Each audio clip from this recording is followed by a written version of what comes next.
Disons que pour la petite histoire, M. Bakayoko a été remis à la tête de la CEI de façon illégale, puisqu'il devait faire un seul mandat et aujourd'hui il est dans un deuxième mandat. Ça, c'est le premier point. Je pense que pour refaire la commission électorale, ça ne va pas nous prendre 2 heures de temps.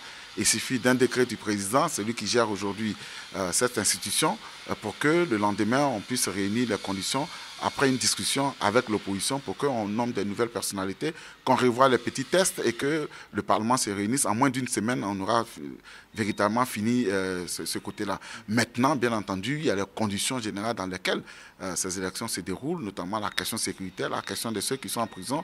Mais je ne crois pas que si le président est véritablement engagé pour qu'on aille à ces élections-là, que ça poserait éventuellement des problèmes.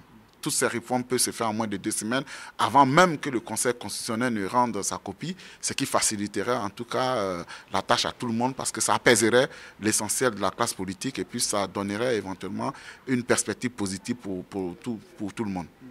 En ce qui nous concerne, nous avons fait des vœux, nous attendons jusqu'à ce que nous constatons qu'il n'y a pas autre chose à faire, mais pour le moment, nous pensons que le président va entendre raison et il va faire en sorte que nous puissions nous asseoir autour d'une table pour éventuellement négocier. Dans le cas contraire, toutes les voies démocratiques qui seront arrêtées, notamment la saisine de la Cour suprême pour la récusation du Conseil constitutionnel sera déjà entreprise.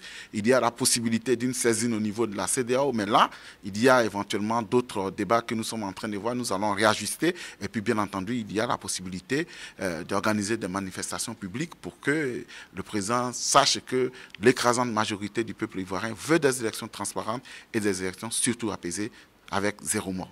Le président de la commission électorale était celui qui existait, qui était là au temps de Laurent Gbagbo. Donc comment il a pu subitement être favorable au président Alassane Ouattara? Je dis non. Même la CEI au temps de Laurent Gbagbo, vous pensez qu'elle était beaucoup plus équilibrée qu'aujourd'hui? Je ne pense pas. Parce que les représentants de ces mêmes institutions-là étaient encore plus nombreux que ce que nous constatons aujourd'hui. Donc c'est une CEI que nous avons aujourd'hui beaucoup plus équilibrée que ce qu'on avait par le passé. Mais vous trouverez un homme sur cette terre-là aujourd'hui qui n'a aucun penchant politique. D'accord, c'est possible qu'on puisse en trouver, mais même si c'est possible d'avoir un homme qui a un penchant politique, mais ne lui ôtez pas la possibilité de garder son sens de personne capable de tenir compte de l'intérêt général.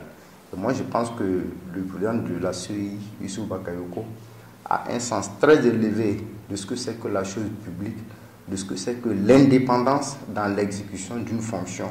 Et il a fait, il a prouvé à plusieurs occasions. Nous suivons cette démarche régulièrement. Vraiment, il ne faut pas confondre la pensée objective et puis les intérêts particuliers que nous sommes parfois appelés à défendre.